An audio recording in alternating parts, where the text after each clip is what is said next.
Yo, what's going on, snipers, and welcome back to our Dallas Stars franchise mode here in NHL 20.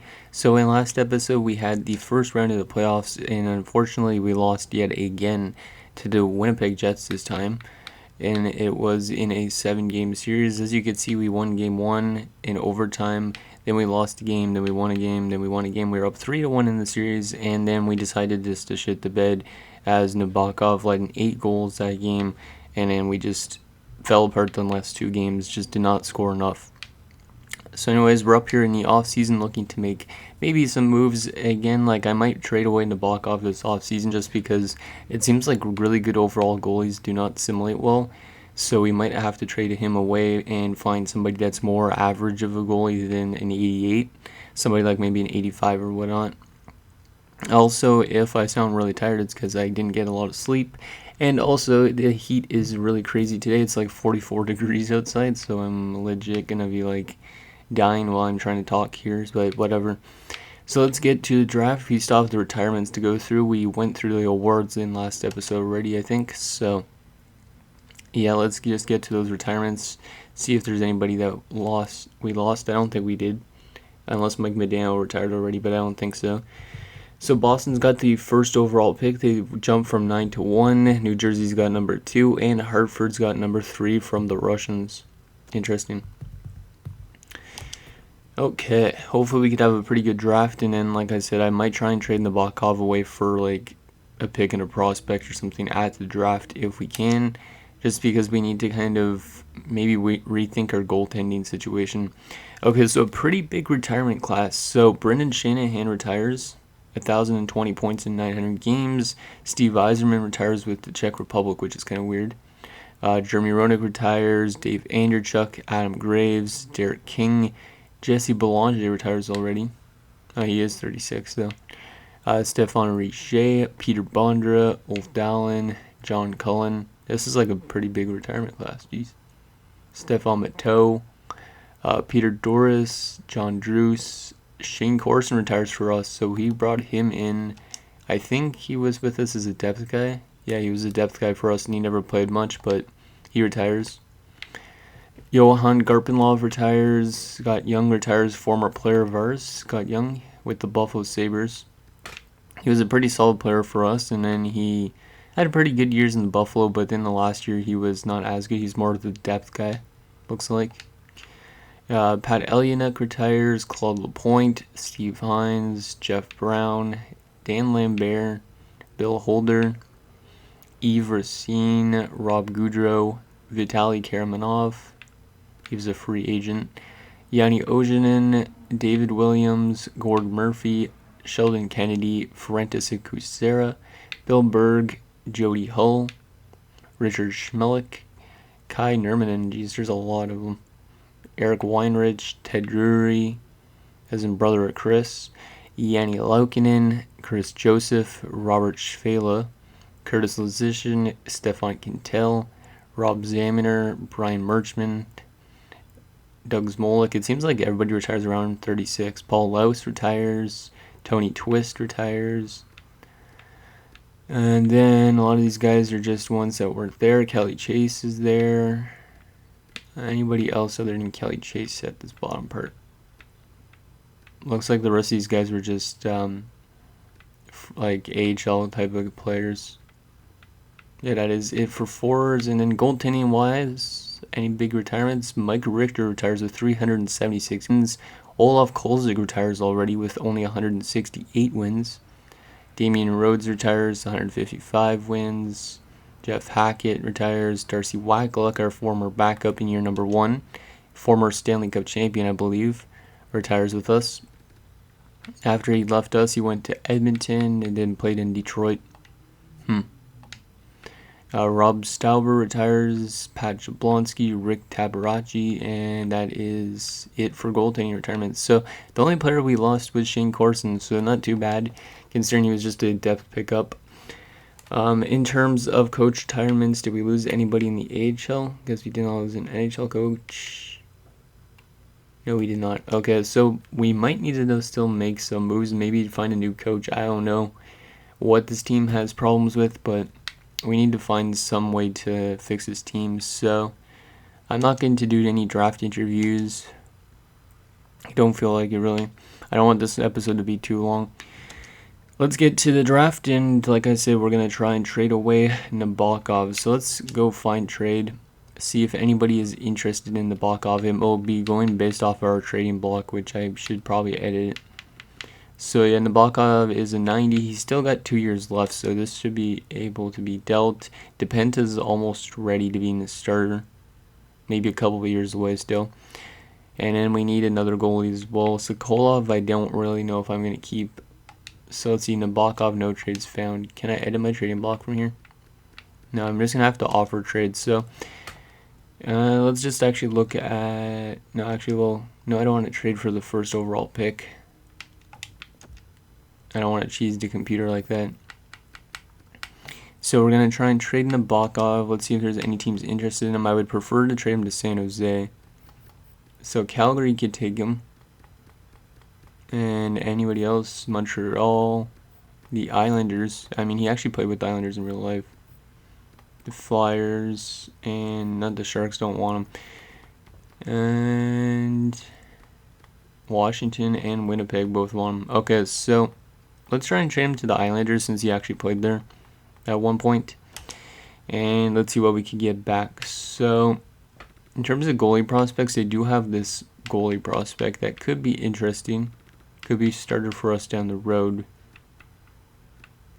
They don't really have anything else though in terms of goalies, so we can't take back a goalie necessarily. We could sign a goalie in free agency. That's not the biggest problem. We could take the 15th overall pick and the 31st maybe for him. Yeah, that might go through. We could take 2 first-round picks this year for Nabokov. Get 2 more top 6 and top 4s. It's kind of going for a rebuild in a sense, but maybe these guys turn out to being something better for us down the road. So let's see if that goes through, and that is rejected. Okay, so let's do the 15th overall pick, and let's take your second, which is 37th overall from the St. Louis Blues, and see if that goes through. Too far off. Okay, so they have multiple seconds. They actually stacked up on a lot of picks, it looks like. So we could try their 56 from the LA Kings. And that one's accepted. So a first and a second for Nabokov. So Nabokov is gone after all these years. He just did not get it done in the playoffs. And that's why we have decided to deal him. Let me know what you guys think of that trade down below, so then I could get some feedback. Let's see what the first overall pick is. And it's Bissonnette going to Boston. Okay. Legacy goes to New Jersey, and the Hartford Whalers take Dykhouse. As for number 4, Saunders goes to Philadelphia, and San Jose gets DiPietro. So we have the 15th overall pick now, and we have a later round pick, like a couple spots after this first spot, so that's good. There is this guy who could be elite, but I don't know if he is or not. It's hard to tell. I don't know anything about this Strimbo guy. Ponikarovsky. Do I go with Braden Riley?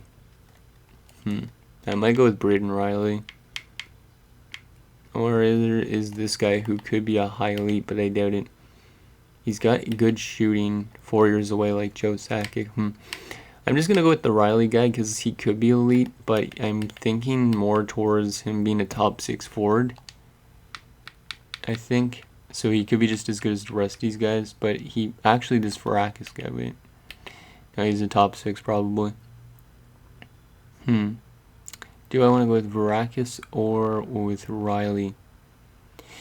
You know what, I'm going to go with Varakis since the scout ranks him at 15, Varakis. And the fact that he's also a Finn means, or actually, yeah, Finn that played in Sweden, I think, or he's just a Swedish player. He will be AHL eligible right away if he has a good overall, or in a couple of years, rather than having to wait until he is AHL eligible. So let's bring in Varakis. And he's a 66 playmaker, so that's not too bad, but it is a big drop off from Okpoza, who went before. Okay, and that's pretty much what the computers would have went with as well. Oh, we have the 17th overall pick, so we had just like literally almost back-to-back picks, so we can still get that other guy, which is great. So we will take Riley, I think, with this one, because Strimbu looks like a pretty good simulator, but I have no idea how good he is. So let's bring in Braden Riley and see how he is. He is a 60 medium elite power forward. Okay, so he was an elite player and he was a power forward, so that's actually a really good steal. I'm glad he got passed on by Calgary. Yeah, this guy's going to be maybe something pretty good. It's just going to take him a bit to develop, but I'm happy with that. Hopefully he gets a good year of growth. I haven't had a center power forward in quite a while, so that guy's almost like a Mike Modano for the future type of idea, I guess. What else do we want to take? Maybe a medium elite offensive defenseman. He is probably a top 4 at least. He already is 19. No, that's the only problem. This guy's a 17-year-old and he's huge. Let's take Vance, I think. Let's take Vance since he's an OFD. And he's a top 6 OFD, so hopefully he makes it. I mean, some top 6s that go in the first and the second round end up making it, so hopefully that guy does. And our next pick, we could go with the guy that's potentially top 6 forward in Gonchar. There's also Casper Rightus. That guy's probably definitely a top 6 because he's got 3 years. Heikkinen could be a top 4 defenseman, but he looks defensive. We're gonna go with Casper Rightus, I think, because yeah, why not? He's 18 years of age, right-handed shot, and he is a top 9, 63. So not a top 6, but still pretty decent overall base. Hopefully he grows. Some top 9s end up hanging out. Is this guy elite? Don't think so. He might be, but he might be a really low base overall. Liston. No. Magnuson. Okay, Magnuson looks actually pretty good. Yeah, we'll take Magnuson. Even though he looks like a 7th D, he could be a pretty good base overall.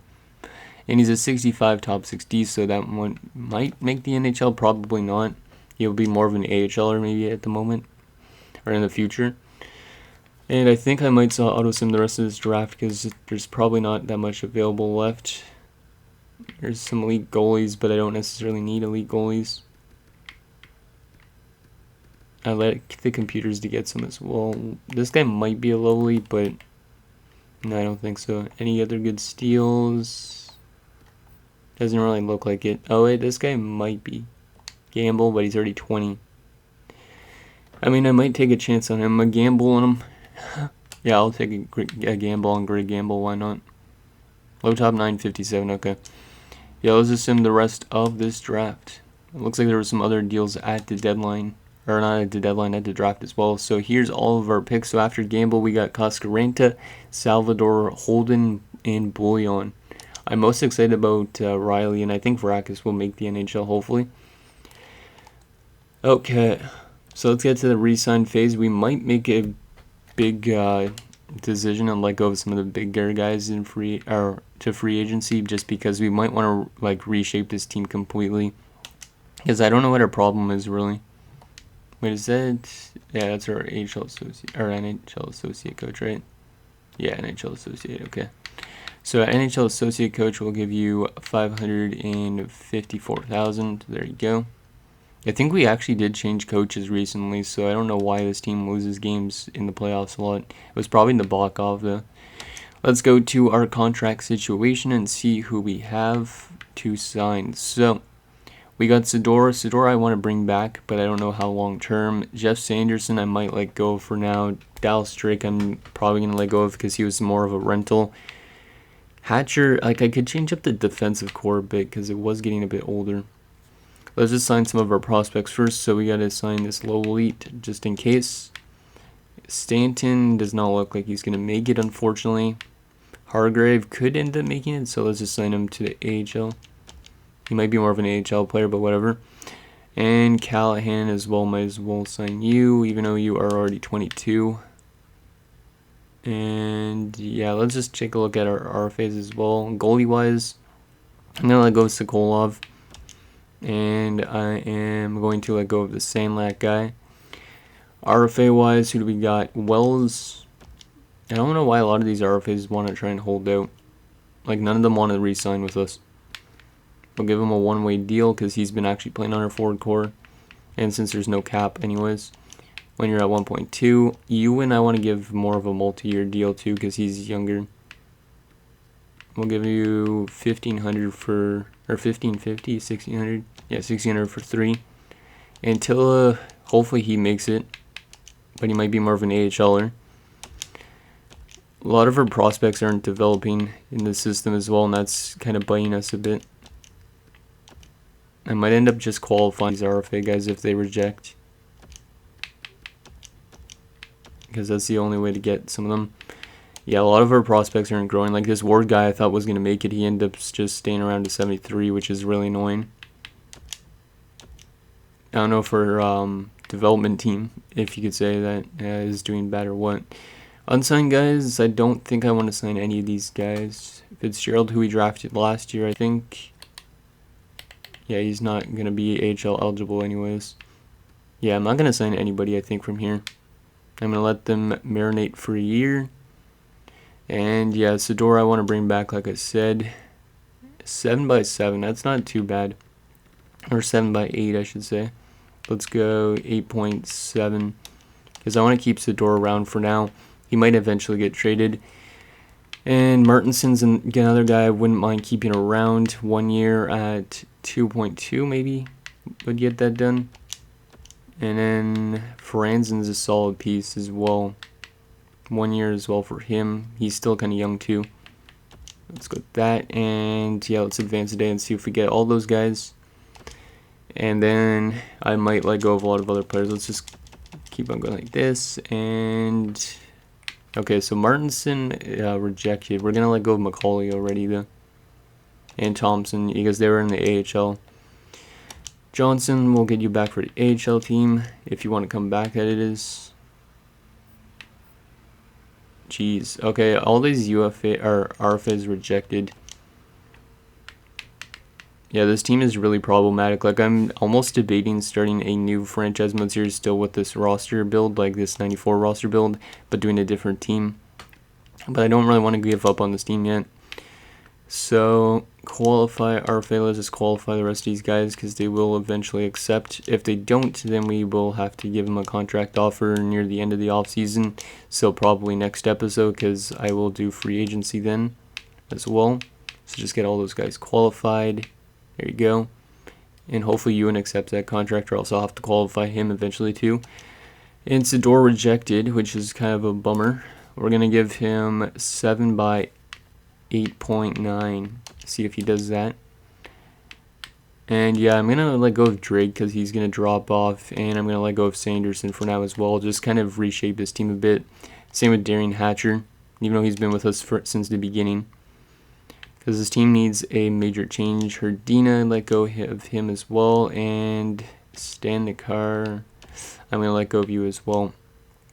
Martinson, I want you back, though, since you're still kind of young and you've been a solid, like, bottom line player, I think. Let's do a 2.5 for you. And Johnson, we already offered you a contract. Okay, let's go advance a day. And let's see. We got one of them, but we did not get Sador back yet. You know, these guys. Ewan's still rejecting. Oh, I don't want to let go of Ewan, so I might qualify him, but I would like to get him back, definitely. So we'll offer you 2.5 for the next 3. Because he's a solid player. Like, we might trade him away eventually, but... Sorry if this part's long and draggy. I'm really tired and this heat is really getting to me. 7x9. Let's do that. And Johnson we might have to let go for the AHL. I could give him a one-way deal, but I don't know if we're going to be even playing him in the NHL. Probably not. Okay, so Johnson rejected, and okay, we finally got him, which is good. Okay, so we're going to let go of Johnson from the AHL just because he doesn't want to seem to sign with us. And that is good. Okay, let's get to the free agency part of this episode, and I'll show you guys the free agents. And yeah, then I guess we could kind of, well, we aren't going to do free agency, but I could kind of give you guys a feel for what we could go after in terms of a roster. And we could also look at what the trading block has. So we are now listed as a rebuilder because we let go of all those guys, but we'll probably pick up some big pieces that gets us back to being maybe hopeful or a contender. So let's just take a look at what we have on our rosters. So let's go by forwards first.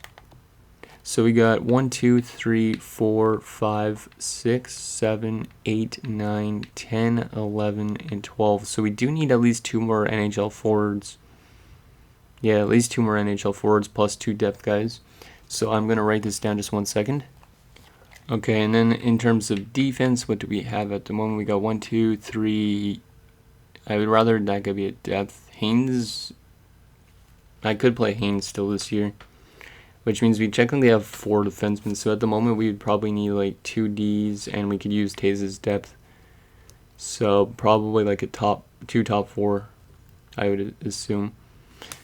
And goalie-wise, we need 2 goalies. So we need quite a bit of stuff in free agency. And the team is going to go through a lot of changes based on that Nabokov trade. So let's take a quick look at what is out there in free agency, and then we'll take a look at the trading block. And then you guys could suggest some stuff down below for next episode. So Daniel Elfridson's available. That might be a really nice signing, but I don't know if he really fits our system that well. All penalty lines only. Okay, never mind. And we don't really need first liners. We need more like third liners or fourth liners. So if you guys see anything really available that meets our needs, so 2 depth forwards, 2 fourth liner or third liners, and then 2 top 4 defensemen, let me know. Like there's this really good guy. Who knows? Maybe want to bring in a 90. This Tursenbayev's guy's an RFA. Mary Lemieux's still available. Wants 1 year at $7 million.